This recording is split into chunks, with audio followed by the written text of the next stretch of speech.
Moi, c'est Barbara Fayolle, je suis tapissière d'ameublement. Mon métier consiste à transformer le textile dans la maison.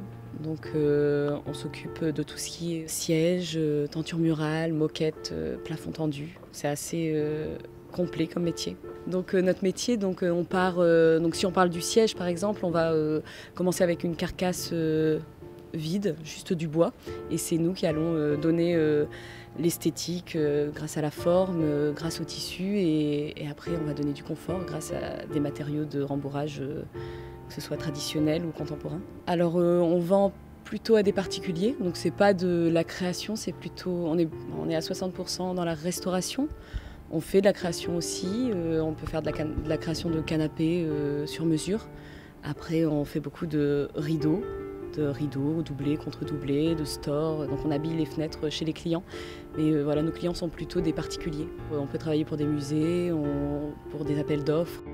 J'ai donc mon père qui est tapissier depuis toujours et mes deux frères qui sont plus âgés que moi ont commencé aussi avant moi.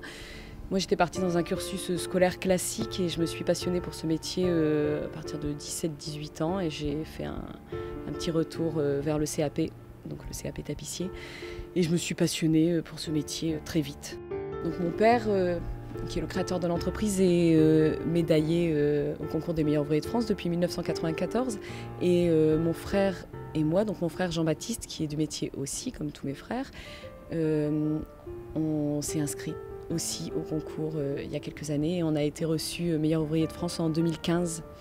Donc pour la fierté, pour notre fierté à nous, l'entreprise, c'est quelque chose d'assez... c'est pas très courant d'avoir 3 meilleurs ouvriers de France de la même famille dans une même entreprise. Donc c'est bien pour la continuité et la notoriété de notre entreprise. Il faut juste que ça se perpétue, que ça continue. Après, trouver des gens aussi autant passionnés que nous.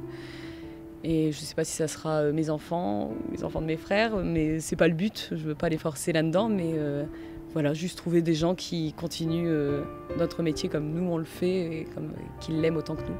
J'ai participé au salon il y a 2 ans sur le stand des meilleurs ouvriers de France. Donc j'ai pas du tout vécu le salon comme je le vis cette année. Et cette année, je suis ravie. Je découvre des artisans, des artistes, et je suis, je pense, autant émerveillée de ce que je vois que les visiteurs en fait. Donc je reviendrai. On est à la fin du salon, mais on n'a pas un retour immédiat sur des métiers comme les nôtres. Nous, on ne fait pas de vente directe. Donc peut-être dans 1 an, dans 2 ans, dans 3 ans, on aura des clients qui viendront nous voir pour refaire des rideaux, de la tenture murale ou des sièges, on verra bien. Ou moi qui propose des stages, je fais de la formation, donc je vais peut-être avoir des nouveaux stagiaires en formation dans mon atelier.